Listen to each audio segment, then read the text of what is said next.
Hello, everybody. Welcome back to the Football Lookout. I know you guys have missed us. It's been a minute. Actually, not really. I think we had an episode out a couple days ago, but it's all good. I know you guys have missed us. I am the host today, Rayon, and I am here with the boys, Basil. What it do? And we got the homie, Saif. Hello. And we have the Cronky Stan himself, Don't rewind the whole thing and start again. Rewind the whole thing and start again. Well, I ain't letting you get away with that right now. I will keep that one, alright. And you have the homie, Master Roshi, aka Ibi. What's up, everyone? Can someone tell me why William was playing at centre forward? Let it go, man. Let it go. I've let it go. He's still salty. I've let it go. He's still hurt, man. You just gotta accept it, man. Come on. I just don't understand. Your expectations for Arsenal are too high. Make me understand why we have two strikers on the bench. Anyway, let's carry on. This guy, man. But yeah, as Ibi said, let us continue on with the show. And I kind of just wanted to start off and just go through the big results that kind of happened in the Barclays Premier. Actually, not Barclays anymore, but the Premier League. Let's start with probably one of the biggest scorelines, the Chelsea-Southampton 3-3. What did you guys think of that? It was just a comedy of errors, really. I'm a big fan of Kepa, I have to say. I'm a very big fan of him. You know what? I think most people can agree that Lampard is probably going to be the first manager to be gone from the top six teams or traditional top six. If it happens, yeah. If it happens. Yeah, the expectations are definitely higher on Chelsea this season. But the main thing I came away from that game was actually, I guess, thinking about that game was just props to Southampton for sticking with Hasenhüttl. Remember at the end of last season where they were almost bottom of the league? Yeah. Mm-hmm. But they stuck with him. Oh, yeah. And a lot of Premier League teams haven't really done that with managers. And so they stuck with him. They finished mid-table despite how they started the season last season. And now they continue to do pretty well. So props to them. It just shows that you can't awesome. always be so reactionary. Sometimes you just got to give a manager time to implement his ideas, get his players, and just get some time on the training ground to get the performances right, you know? Yeah. Since you mentioned their form from last season, it's wild to see because that's the same team that lost 9-0 Well, it was from to that Leicester. 9-0. It was from that 9-0 that things started changing and going better for them. Yeah. And if you saw like this end of that season, if you were to count the points from then on to the end of the league, Southampton were one of the most informed teams in the league. And then you had Leicester on the other side who scored the 9, who were just dropping points left, right, and center. The Rodgers effect. Yeah. And It was insane. And Danny Ings continues to be one of the most informed strikers in 2020. I'm so happy for him. Legit. I'm so glad he left Liverpool. I love how he's developed as a player. He's not just a goal scorer. His technical ability has just gone up a level as well. But I just want to mention that second goal. Oh, it was so funny. First, the pass back from Zuma wasn't right, and then Kepa slid past the ball, and then he slid past the ball again when he was trying to kick it out. Oh, it was too funny. Kepa is like Kepa's like a 12th man for teams. He reduces Chelsea to 10 men, and he's like the 12th man for the opposition teams. He's just so. No, you know what Kepa reminds me. Kepa reminds me of the guy who chooses to play as a goalkeeper on pro clubs. Who knows he doesn't know what he's doing, right? He's just diving. He's going out of the box. Doesn't matter. He's just doing whatever. Oh man, He's just vibing, bro. He's just vibing. Just vibing. He's somehow earning a living as well. I think I've seen some bad keepers in the Premier League. I've had to suffer with Almunia and whatnot, but Kepa by far is probably the worst goalkeeper I've ever seen in the Premier League. I'm not even lying. He probably is. The statistics back you up. He was genuinely the worst goalkeeper last season. Bro, it's so bad. Checkers now have to come in as an emergency keeper. How did you see Chelsea's Premier League squad? Dog. When I first saw that, I legit thought it was like a meme. And then it turns out it was real. It's too funny. I'm telling you, Kepa's the worst keeper in the history of the Premier League. Facts. It's facts. Oh, the history. That is, that's wild. You can't name me a worse keeper, guaranteed. No, yeah, you're right. I can't think. Oh, on the spot, I can't think of anybody. The closest, most recent That's one would be because Karius, but even then, Rayon's his like form 12 wasn't years that old, like it was a long time. so he doesn't know much about the Premier League. Wow, I see how it is. I mean, Ibby, you should be able to name us one. You've been around since football was created. That is true. That is true. I was around when I made you as well. I'm trying to think of. Oh, I mean, I would hope you were around. Damn. He just said, "Don't be a deadbeat." Exactly. I'm trying to Anyways, let us. think of bad keepers whoa. right now.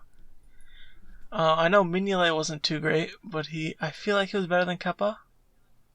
He is. He Yeah. is better than Gilbert. Karius is the only There- one I could there think was, of like, at the we- moment. we But his started- his bad form wasn't that long. No, Karius was actually actually had really good form up until Dog. he had his mistake that season. But And that mistake was in the Champions League, so yeah, you can't really count it.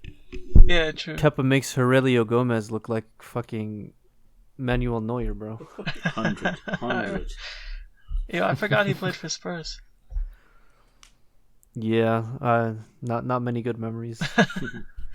Oh, hey, Yes. Saif, did you just mention Spurs? Yes, I did. Yeah. That's a perfect segue, bro. Anyways, So I know of a guy, right? He rage quit at the very last minute of the game. I wonder why. Hey man, wait, you know this guy? That's crazy. yeah, think dude, you who guys the know fuck him would too. do that? Sounds familiar.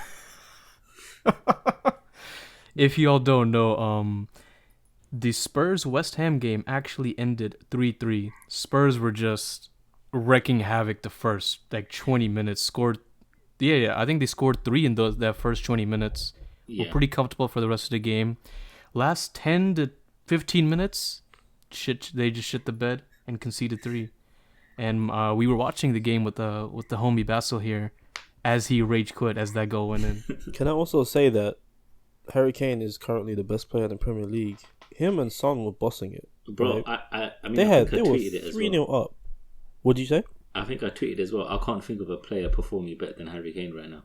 Yeah, he's by far the Yeah. best player in the league right now. Not in the But I was world. gonna In say the it's- world, I can't think of anyone. In the Bro, world. like he's Ooh. so exciting to watch right now. Like he can do it all. Yeah, He is, like, complete honestly. performances too. And what's interesting is that he's a striker, but when you see him come deep and collect the ball, the way how he How links is up he with the top team, assister, man? and he's How? so confident. 2 guys could be coming up to him. He's gonna be like, you know what? I'm gonna take you on, or I'm gonna draw this foul. He's great to I watch. mean, He would. you saw his pass to Son in the Yeah. first that pass, 30 seconds of the game. I was looking at it and he hit the ball and it went to Son and I was like, what a pass. What an actual... He took one touch, he looked up once and then he went bang. Oh, that Hey, was Basil. beautiful. I mean, that's a world-class player for you, man. That's a world-class player for you. He just needs Absolutely. a glance. For sure. But yo, And we've then been Spurs. And bigging then up Spurs did too a much, Spursy man. Thing. Yeah, there we go. Basil, walk us through it, bro. What happened? I think a lot of things happened. I think Mourinho was right. I don't think we psychologically coped with those last 10 minutes properly. I think we didn't take our chances in the second half either. I think, like you saw, Harry Kane's shot that hit the post at the end of the game that could have made it 4-0. We saw Gareth Bale could have made it 4-2. Oh, Yep. yeah, that was the moment. That was the moment. That was Yeah, wow, so- that was unfortunate. Yeah. So that would have. I was so excited, man. You heard me. But no.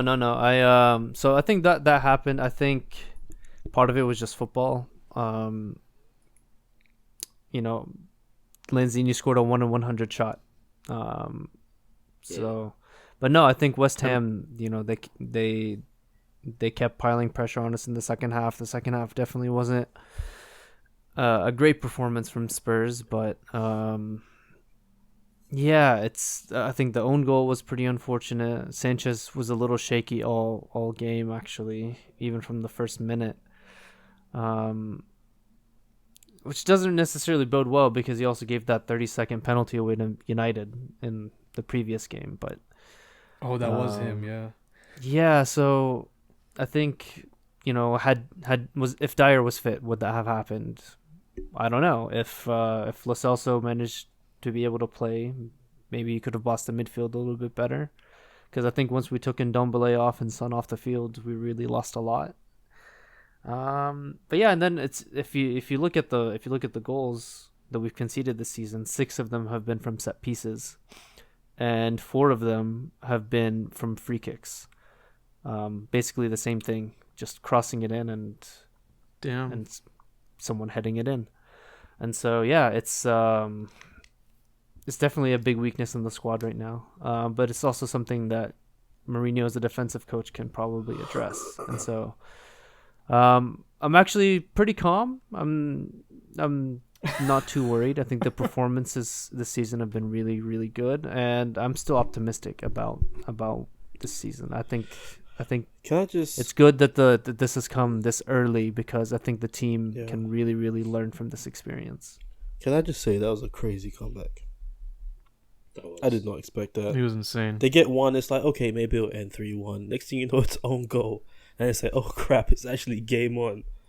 And then last minute of the game, I told Basil, Lanzini top right corner. Basel rage quits, and I'm just dying of laughter. I'm dying. Well, like the thing is like you guys asked me like, what if West Ham score right now? What would you do? And I said, I did disconnect from the call. And then it happened, and I stayed true to my word. I disconnected from the fucking call. I was dying because they were 3-0 up, just destroying West Ham, bossing them in every way possible. Yeah, it's so unfortunate because they legitimately could have been up like 5-0, at least 4-0 before that.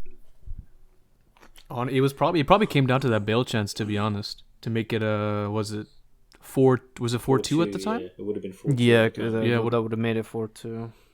That's such an unfortunate debut for him. Well, new debut back at being a Spurs player. Oh yeah, But hey, Basil, just know I did call it when I told you should not have brought on Winks. Yeah, man. I told you, bro. I warned you. You gotta listen to me next time. Wait, is he that bad or? Nah, there was just like a touch on the third goal that his touch basically gave it to Lanzini, and I think it's hard to tell if he could have, but if he just thumped it, we would have been safe. When in doubt, just clear it. But yeah, he could have got rid of it any other way, but he did it across the goal. Like, come on, man. Yeah, he tried to take a touch, and it just didn't work. Harry Kane put his body on the line in his own box. I think maybe somewhere in the middle of the game, and that was quite late impressive. in the second. Was it the second half? In the second half. It was the end. It was no. It was the end of the first half. Yeah, it was in the middle. It was in the middle of the game. That was quite impressive. If he carries on like this, but I remember seeing it. That's insane. He's already a better defender than Harry Maguire. He's our. Let's not do this. Check this out. Someone said he's doing Roberto Firmino's job better than him. Yeah. And he's scoring and assisting at the same time. 100%. They're not wrong. He's doing They're not wrong. The world's best defensive striker. Bro, Harry Kane is the striker that Liverpool fans think Firmino is. Harry Kane. Damn, that's crazy. Harry Kane's our best center back, our best striker, our best midfielder, and our second best goalkeeper. Basically, defensive striker all in one. Yeah, he'd be so good on Liverpool. You'd love that, wouldn't you? You'd love that, wouldn't you? I would, yeah. He would. I mean, he would improve any team in the league. So. Oh, that's true. I would just like to say, before we move on, that because I think I had predicted West Ham to get relegated before the season started, and I just want to rescind that statement. Me too. Wow. Yeah, no. Like they, it's not a fluke. It's not just the start of the season playing well. They played well at Arsenal and were unlucky to lose. They beat Chelsea. They beat Leicester. They beat Wolves. They tied Spurs. They've had good results and they've been playing well. So props to them. Yep. Are the rest of you going to resend your statements as well? What's that? Are the rest of you going to resend your I statements rescinded about it a West week Ham as ago, well? bro. I never tipped West Ham for the relegation. Imran and I said they would survive relegation. Yeah. That is true. I would like to rescind my prediction. I did have them at 18th getting relegated, but now I have them at 20th. No, I said it before the game, but I just wanted to publicly rescind my statement. Real quick, while we're here though, I know certain men had Spurs finishing outside the top 4. Did your mind change after the start of the season? I think There's a lot of people. I don't think I had them in my top 4. I can't remember exactly. I know I had Man United. I think Spurs I'll just swap them third. around. I'll just swap Man United and Spurs around because United had one L of a transfer window. Amazing. Yeah. Oh, they signed Sancho.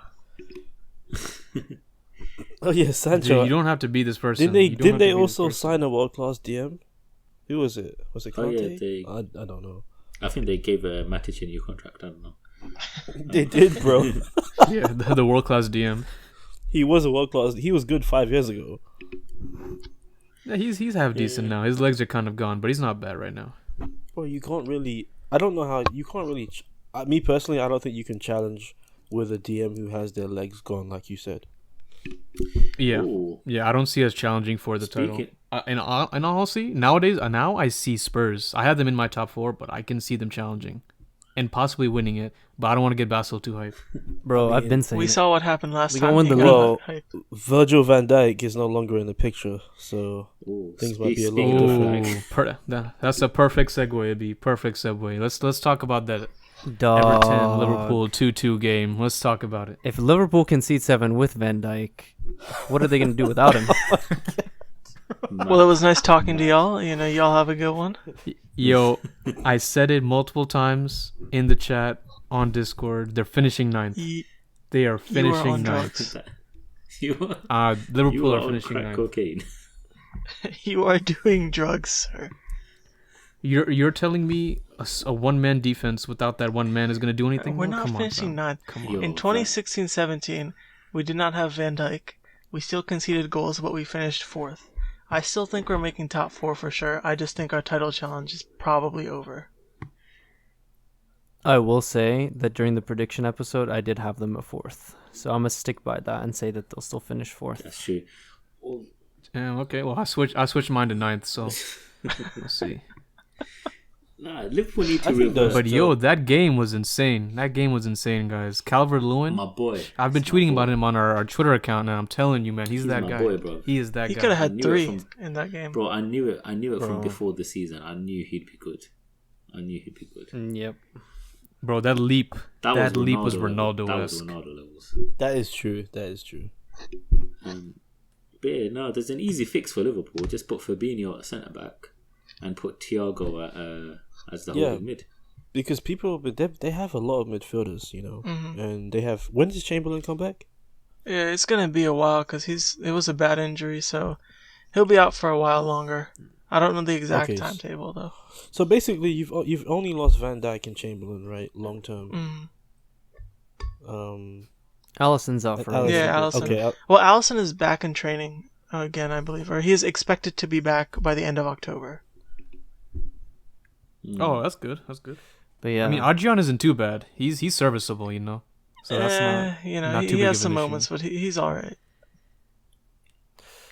yeah, I think not replacing Lovren has potentially caused an issue. Legend. Yep. Safe. If you want a centre back, just call me. Oh, yeah, I we've can got get him. I can get you Socrates, Mustafi. Oh, The list goes see, for a on. second I thought you meant yourself. I was like, damn, do have a big forehead. I'm a, Yeah, Nah, if centre he's back he's gonna is be gonna one win position. every header, man. Centre back is one position I can't play. Not too well, anyway. In the You back could four. probably do better than Harry Maguire. Just, Wow. You know, I Don't used to get play arrested. center Sign me back. up. Wow. just don't get arrested. There's a lot of disrespect here. There's a lot of disrespect. He out deserves here. it. Other than Van Dijk, he's a better center back than all No, y'all's he's teams. not. Laporte. Every single one of y'all, other than Van Dijk. on this. No, I'm saying Okay. all of y'all. Arsenal, Liverpool, Spurs. Is he I better than mean- Gabriel? Name me a center back better than Maguire than any of you guys have. Currently, is he better than Gabriel? No. Don't say currently, No, because because he was phenomenal last year. Was he? phenomenal. very is good player strong last word. year. Solid Phenomenal is last a year. I very, don't very know. strong. What about Alderweireld? You No, say he's better. He's than better. Better than Alderweireld. Okay. What He's about better. He's better. Hey, Basel, who's your starting center backs right now? Like, who starts most often? Sanchez. Sanchez? And, Mourinho's favored center back pairing so far seems to be Dyer and Sanchez. Eric Dyer, come on now. I cannot believe you just said that. Eric Dyer is another fridge. No, yeah, Eric Dyer is pretty bad. Eric Dyer is just Connor Cody, man. That's just they're the same don't player, disrespect man. Oh, Connor yeah. Cody. Oh no. Don't disrespect Cody. They're just the same Cody. people. Don't disrespect Cody. Don't- Cody's come on now. Cody's sick. Oh my gosh! Now you see, y'all got me talking about Maguire now. Disrespectful, but It is what it is. let's get to the issue Hey, at hand. But I wanna didn't all be- three of them play together? Like Cody, Wait, who? Dyer, and Maguire for Yes. England, or no? Yes, they did. Did they at the same Oh, game? wait, hold on. It was Cody, Maguire, and someone else. Well, where was Cody playing? Everywhere. It was like the middle of Because Gareth Southgate used like the back three. three at the back. Oh yeah, Southgate's very sus with that back three. Hmm. But yeah, no, I don't. What do you guys think about? Do you think Pickford should have been carded? I shall take this. I shall get this out of the way. I think that Pickford is within his right to come out as a keeper. That makes sense. However, his challenge was completely stupid because, like, I can understand making yourself bigger to try and, like, close up the space, not giving the angle to shoot. But he comes in, like, sideways and flying off above the ground and basically scissors Van Dijk's leg. And I think that should have been red card, honestly. But other than that, I mean, Yep. I'm not asking for anything else. It's just like, he didn't mean to injure him. Obviously, it was just a stupid challenge, so he should have been red carded accordingly. But that's it. Would you have thought it would be a red card if he wasn't injured? I mean, yeah, because he took him out. Well, I was questioning whether it was offside or not, but I guess it was offside. If he didn't get injured, I mean, I'd say regardless if it's offside or not, That's that's a red. an yeah, that's a unacceptable bad challenge. I think that's reckless. Unacceptable challenge. That's a red either way. Onside, offside, doesn't matter. Yeah, Off the pitch, shit, don't matter. And I think it was a unnecessary challenge And I that he think- needed to make. And I think because regardless of if it's offside, that passage of play should not be disregarded wholly just because it was offside. I mean, that just sets precedent that if something is offside, you can kick someone or if you punch someone in the face, but oh no, it doesn't count because it's offside. mm-hmm. Doesn't make Yeah. sense, man. Yeah. It doesn't make sense. It was a passage of play that got ruled out, but within that passage of play was a serious foul that endangered an opponent, and Yeah. therefore that should be looked at and then it should be punished accordingly. It should be. I think they dropped the ball with that call. The whoever was in charge of VAR, I forget the name, but I think they really dropped the ball there. 100. But other than that, it was a tough match. Obviously, this is the best Everton side I've ever seen in my life, and so it was always gonna be a tough match. So I think at the end of the day, 2-2 is like, fair enough. I suppose I'm not gonna complain about it. We could have won that match. Everton probably should have had 2 red cards. One was called. Obviously, the Pickford one wasn't. But there were also incidents that like Mane, that challenge on Thiago where Richarlison got red carded. Right before that, the ref's back was turned and Mane kind of sticks his leg out and trips over Yerry Mina after they've gone up for the ball. But that was in retaliation to Yerry Mina Ooh. basically forearms the back of Mane's head when they go up for the ball. So it's like there's a lot of like rough sort of challenges, little challenges like that, which the ref missed. And there was 2 plays where Everton were on the break and we clipped them, whether intentionally or unintentionally, we still clipped them in transition. So that probably should have been yellow cards. And Fabinho was already on a yellow, so he could have had a second yellow, honestly, when he clipped James. But yeah, overall just a bunch of missed calls, but fair enough, 2-2. Yeah. And the Henderson goal at the very end was called off for offside, right? Correct me if I'm wrong. Mane was offside, apparently. I His mean, elbow was offside. a part that he can't even score with was offside, so I don't know, man.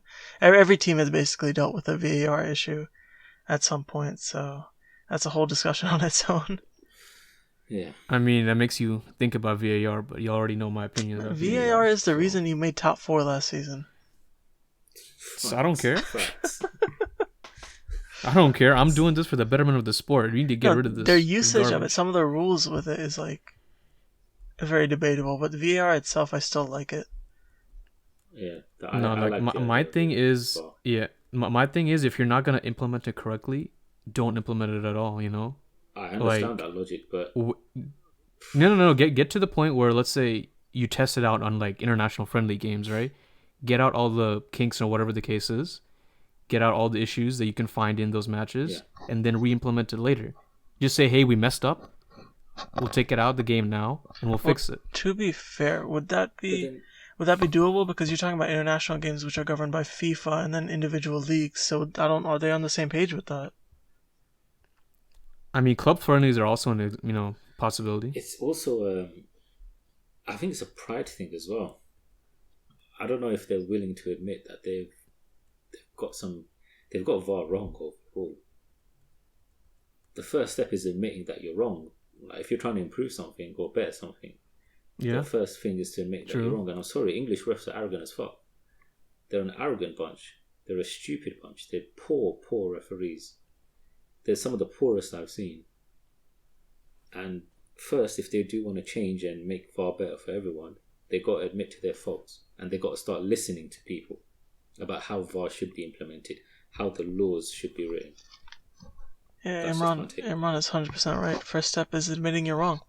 That's why you'll never catch me admitting anything to my girl. Oh, shit. Oh, that's on future. Goodness. Safe. When exactly did you cheat? Never. No, okay, we're on record, so I just want to clarify that never happened. Okay, let's just move on. Next topic, please. Well, that was an interesting ending to that topic, but let's move on to another massive match, but not in England. As Saif would say, what was it? Mamma Mia Pastoria? Yeah, Mamma Mia Pastoria. That's disgusting. I can't believe you just said that. Sorry to our Italian. But anyway, let's talk about the Milan derby. Anyone else watch this game other than me? I caught some of it. Yes. I just watched the highlights. I heard about it. Man, I can't believe y'all wasted your time watching that Arsenal City game instead. I'm sorry, man. What do you want me to do? It's the past. That is the game past. was the dead, past is bro. the past. Okay, just fucking let it go. Nah, man. Just let it go, man. I told you during, man. You could, hey, just don't waste your time. Watch the derby. You haven't beaten Man City in 37 years. You think you're gonna beat them today? Come on, man. Are you really coming out with that disrespect, Rion? I'm in a toxic relationship. Is it not true, Ibi? Is it not true, It's Ibi? actually 5 years. Did you expect to beat City? It's actually 5 years. Oh, yeah. Exaggeration, but did you expect to beat City, Ibi? Absolutely not. There we go. I There's wanted your them answer. to draw. Listen, it's called being in a toxic relationship here. Okay? Sometimes you'll do things that you don't want to do, but you do them. Exactly. That is, you need to get out of that toxic relationship, boss. What if you're the one? What if you're the toxic one in the toxic relationship? Well, you got experience with that, don't you, Saif? Oh, Saif, bro, you are just wilding today, man. My goodness. You know, Anyways, safe for future. let's move on from that.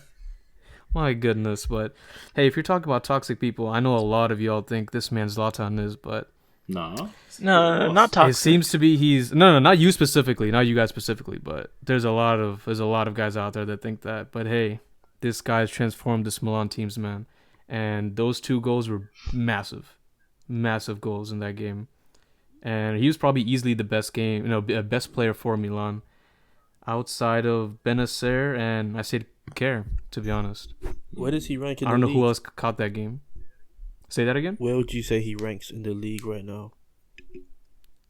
Zlatan as like one of the best players? Yeah. Ooh. I'd say he's top 5.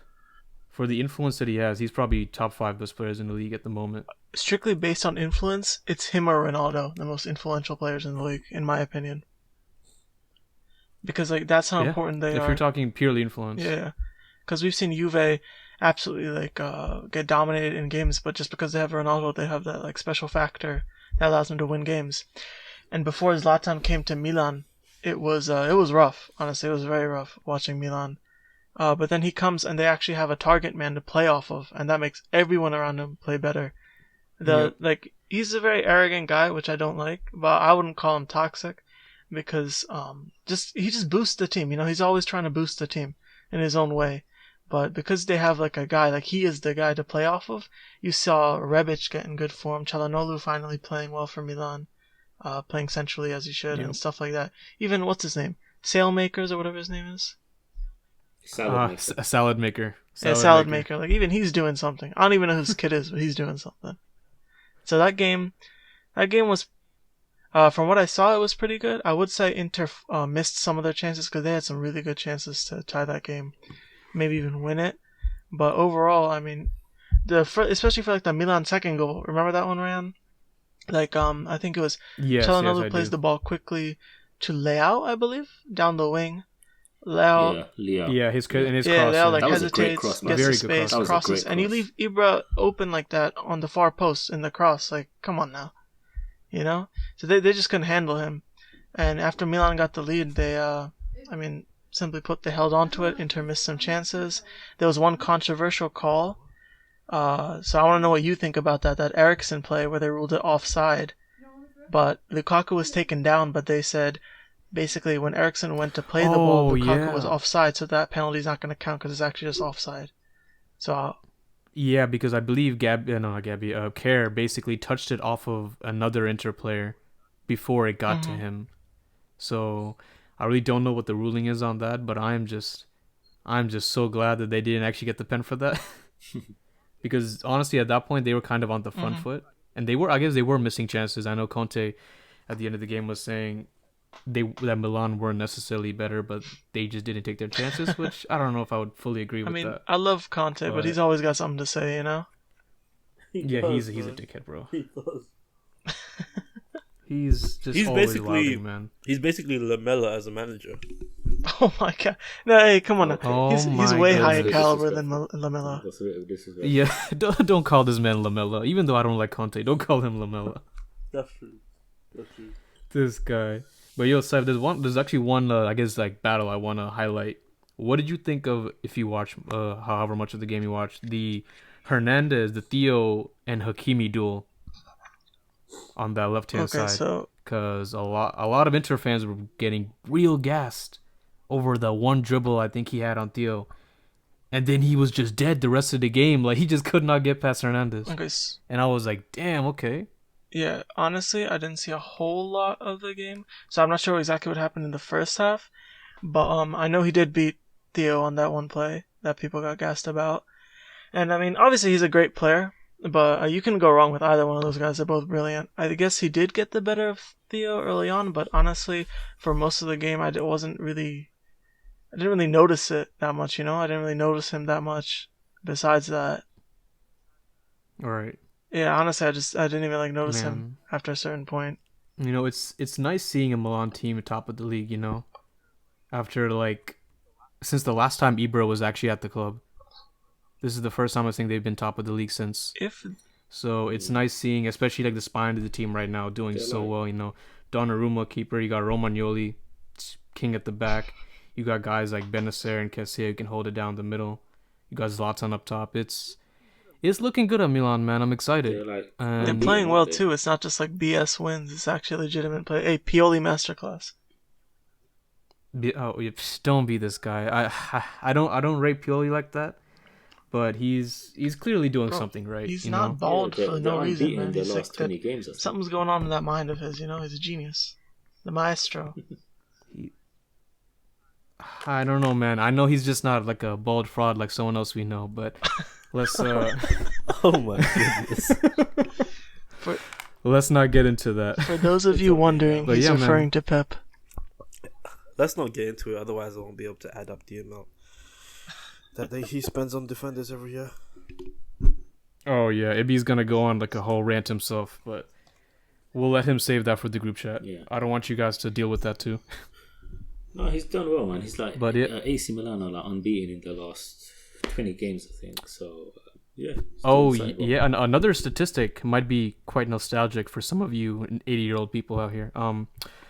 Aston Villa and AC Milan are the only teams left in the top 5 leagues in Europe with a 100% win record. Yes.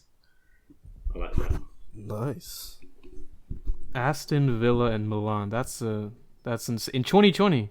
I'm not gonna lie, I like that. I like the fact that Aston Villa are there. I'm liking what's going on. I like it. But yeah, guys, there's actually one more game I wanted to talk about that I don't think any of us actually watched, but I just wanted to mention real quick.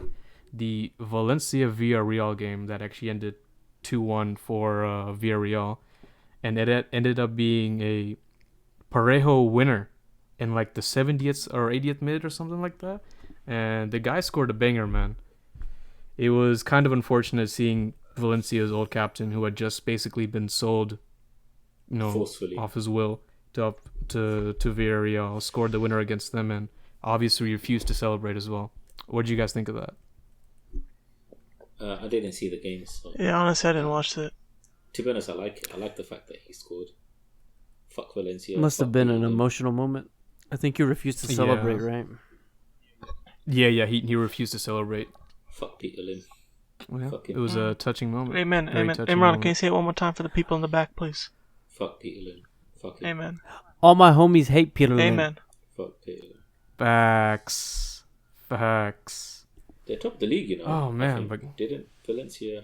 sorry. Go ahead. Who went... Oh, didn't Villarreal... Weren't they top of the league before the game? Were they top of the league? before they the were game? up I there. actually don't remember. Sorry, they went to the top of the league after the game. I think they went to the... After I the think game. When they beat Valencia, they went to the top of the league. Unai Emery masterclass. Real Sociedad is now at the top of the league. Villarreal second. Oh, okay. No, I think at the Maybe time, they went to the top at the time, but Yeah, right at now the they're time. second. I think at the time they went top of the Yeah, league. and I think they were top because Madrid and Barca had a delayed start because of their involvement in the Champions League during the summer. And Sevilla as well. I mean, you could say that. Yeah, Real Madrid have played 5. Villarreal played 6. Same, but Barca have only played 4 games. So, if they win their next 2 games, Barca can go straight to the top of the table. If spots and I mean, they didn't they lose their last game Yeah, as well? they Who did they did. lose to, Basil? Getafe, both Real Madrid and Barcelona lost over the weekend. Yeah. 1-0 losses. You know what this Oof. means, right? Opens up a clear path for Unai Emery. Oh my god. Hey man, Atletico have looked solid, man. Yeah, With they have. Suarez, They Suarez has looked really good for Atleti. they got Suarez, Costa, and Felix, bro. They're a good team, man. Uh, They could win the league. I I said this for weeks. hope so. Oof, I I don't hope know, not. man. I do not want to see Simeone happy. I'll be I honest don't with know, you. man. Simeone, I don't know. Let's see. What's wrong with Simeone, man? Yeah, I mean, he's recently, washed, what has he but done? we don't need to get into that. What has he done? We'll talk about this another time, but he hasn't been doing much recently. Yeah, I'd like to go up there, but look how much they've spent. Compared to before, they're not.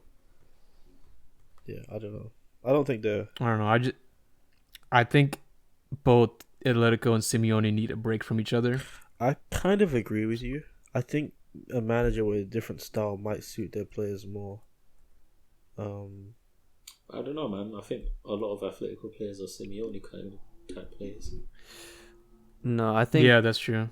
to me it's they needed a rebuild, and I think they got that last season and this season, and so I think they'll continue that. And if he does decide to stick around, I think they can reinvent themselves. I think any manager that stays at a club for that long, look at Arsenal, look at United under Ferguson and Wenger. You have to you have to reinvent the team. You have to bring in new faces. Yeah, and 100%. so I think they're trying to do that. And this season they look a lot better than they have in many years. So Yeah. Do you think Simeone's gonna stay? Because he has mentioned Inter before. Do you see Sorry leaving? I see Sorry. Not Sorry. What's his name? Conte. Didn't he nearly leave in August because they had he was beefing with the management? Yeah, he had to discuss with the board basically if they were gonna back him. He didn't want to stay at the club if they weren't gonna basically financially back him. and I guess they had their little meetings or whatever, and they're like, "Cool, we'll give you what you want. Just stay. We need you for the time being." Yeah, I mean, to be fair, it was all dramatic the way it happened, but I mean, it's Conte, so you gotta expect some drama. Um, but he had some points because there'd be a lot of rumors. It's from like Italian newspapers and stuff. A lot of rumors about Inter's players, and you can imagine why a coach would be unhappy about that if there's like a new rumor like every few days Yeah. that could unsettle your dressing room. And he was like, if you look at Juve, the way they operate, it's a lot more like rigid. It's a lot more stronger, I guess you would say, than the way Inter have operated. So he wanted better. He wanted some more backing and some more assurances, and like you said, financial backing as well. So they had those. It could have been done a lot less dramatic, to be honest, but you know, they had those showdown talks, and it worked out in the end. Yeah, I think it's all going to depend on what happens this season. If it's sort of the same old plateauing Atleti, then yeah, maybe they'll perhaps consider like parting ways. But if they do something very well this season, if they win something, I think they would potentially reconsider staying for longer. Agreed. Yeah, I guess we'll have to see after the season how everything goes down. But let's segue on to something that's a very big picture topic and something that got mentioned earlier in the world of football. And let's discuss the potential European Super League. What do you guys think of this news? Don't like it. Not a good development for football. Agreed. It's just agreed. Yeah. Yeah. So, just for like a little background information, basically Liverpool and United, big surprise, have sort of been heading this new push, because this is not necessarily a new topic that's been discussed. This is something that's been talked about for many, many years, about forming some kind of European Super League. Essentially, it would look to take big teams from several leagues across Europe, with the majority consisting of, I think, at least 5 teams from the Premier League. They're sort of approaching clubs that might be interested, and forming basically an 18-team league where all the teams would play each other round robin style, and it was sort of alluded to being somewhat similar to American sports in that after the end of the season, basically the top, I don't know exactly how many, because they haven't specified yet, but a certain number of the top teams would then qualify for a postseason tournament. And so they would go and play a knockout stage tournament, and then whoever wins that will sort of be the winner for that European Premier League season. And so obviously there's a lot of money involved. That's sort of the main attraction for a lot of these big clubs. They were talking about financing up to $6 billion. Yeah, JP Morgan. $6 billion, yeah. I think dollars or euros or pounds, I don't remember. It was $6 billion and $4.6 billion pounds. There would be massive money payments for these so-called founding members, for these clubs who decide to join, just for simply buying into it. So they would receive a lot of money without a ball even being kicked yet, let alone like from broadcasting. And so the main nuance here is that this is a FIFA-backed competition, and so a lot of you might be wondering what might happen to the Champions League, which is a UEFA competition.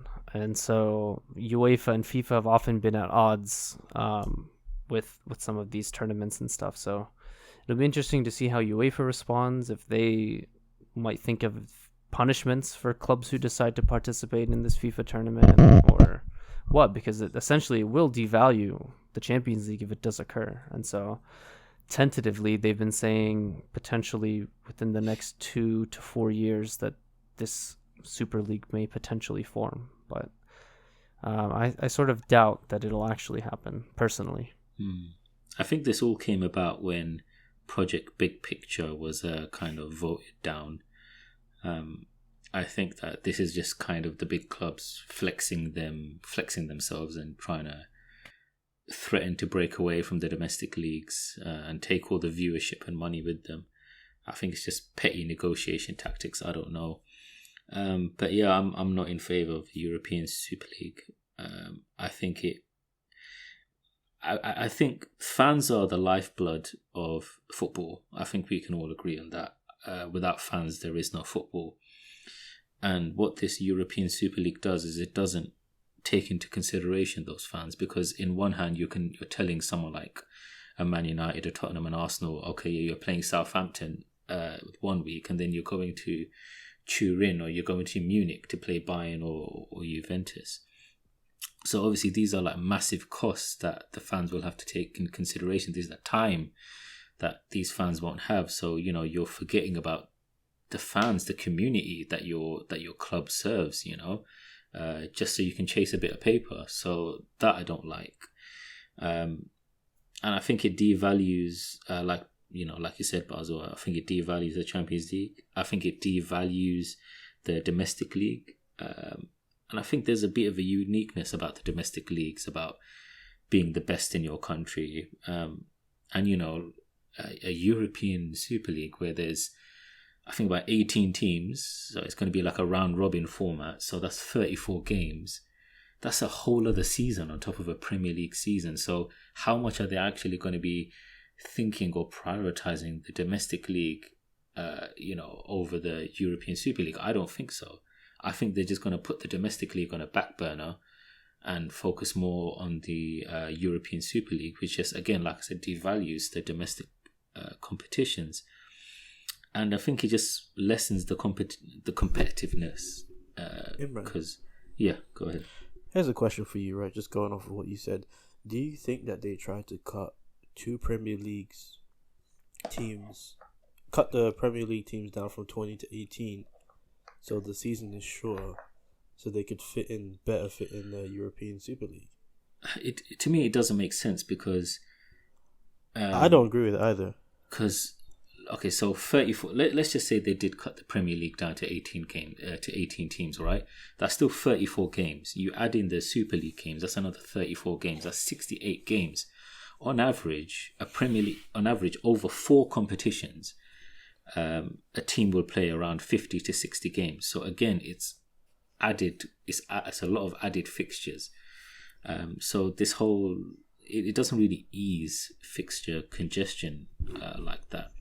But just going back to my point, I think it reduces the competitiveness, because I don't get how relegation or promotion works in this league, because, and I think Saif mentioned it, is what if Chelsea have a poor domestic form, but then their European Super League form is really good? So what happens then?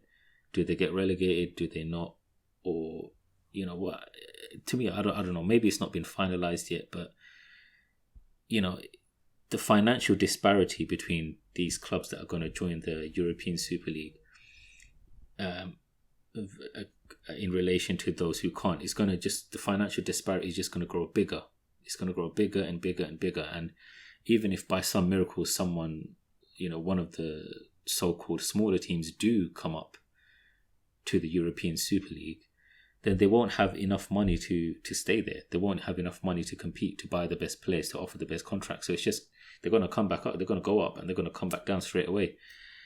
It just seems like a way for the big clubs to just cement their positions as the top dogs in the country. I think they've seen what Leicester are doing.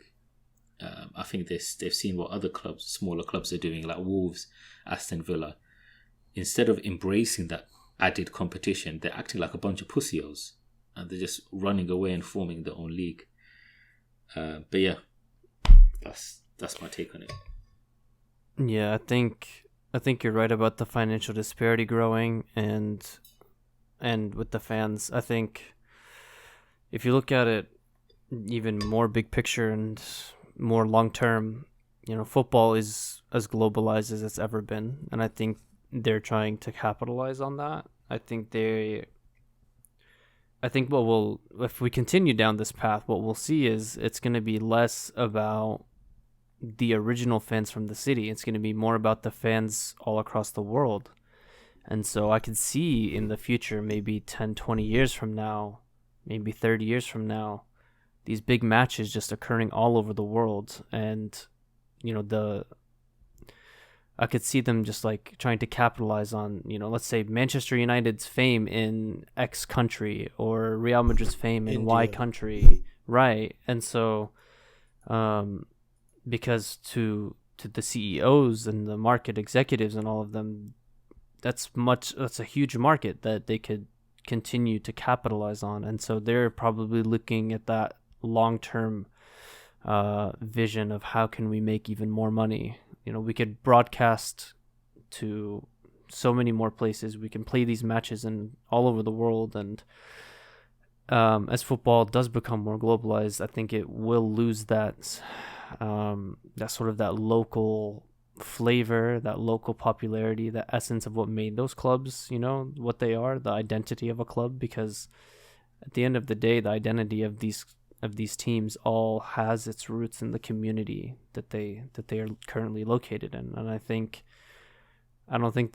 those CEOs or those executives often care about those details. And so to them, it's just, how can I grow this business as much as I can?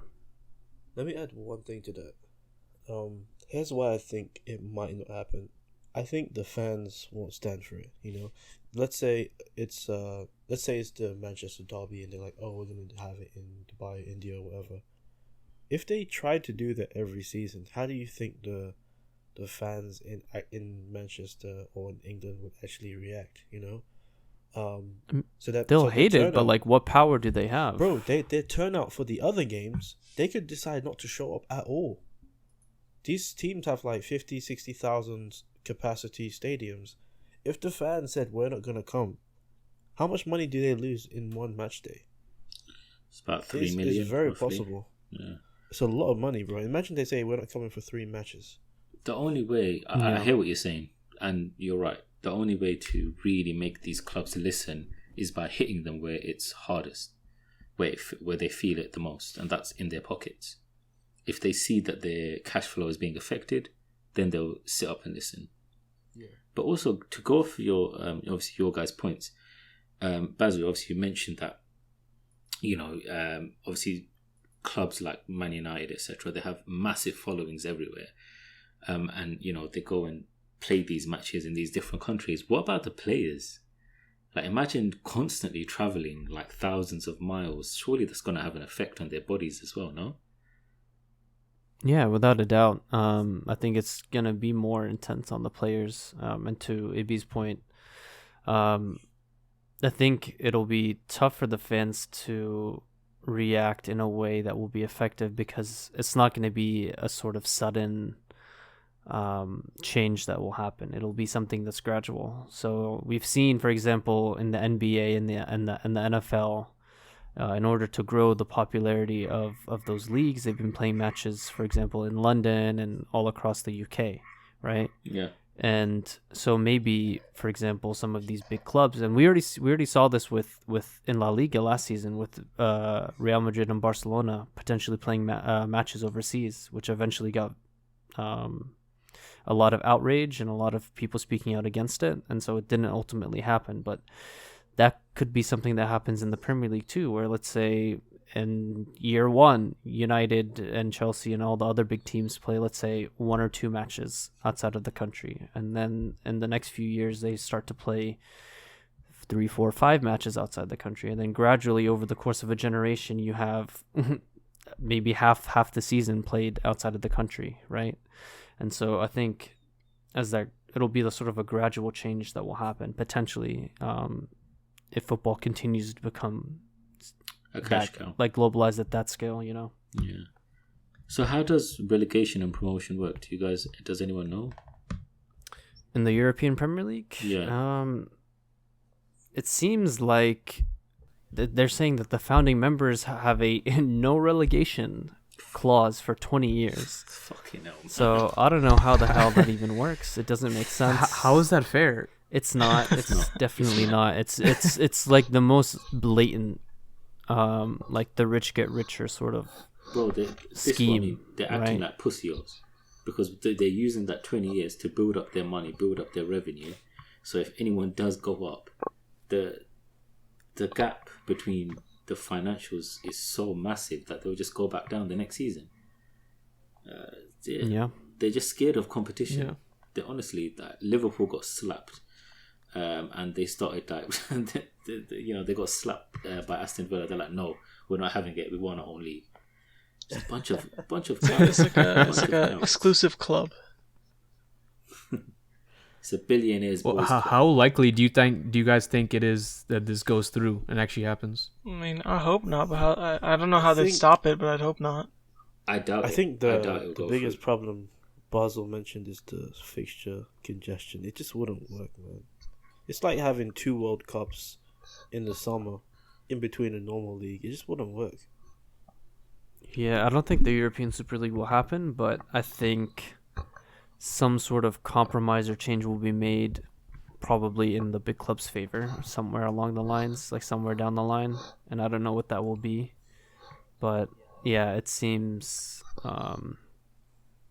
overall not good for the game. And so, yeah, I mean, it's really hard to predict, honestly. But as we see this sort of pop up season after season now in different leagues, it's hard to predict if the feasibility of it. Right, and I think we can all agree here that this doesn't really seem like the right decision going forward for football in general.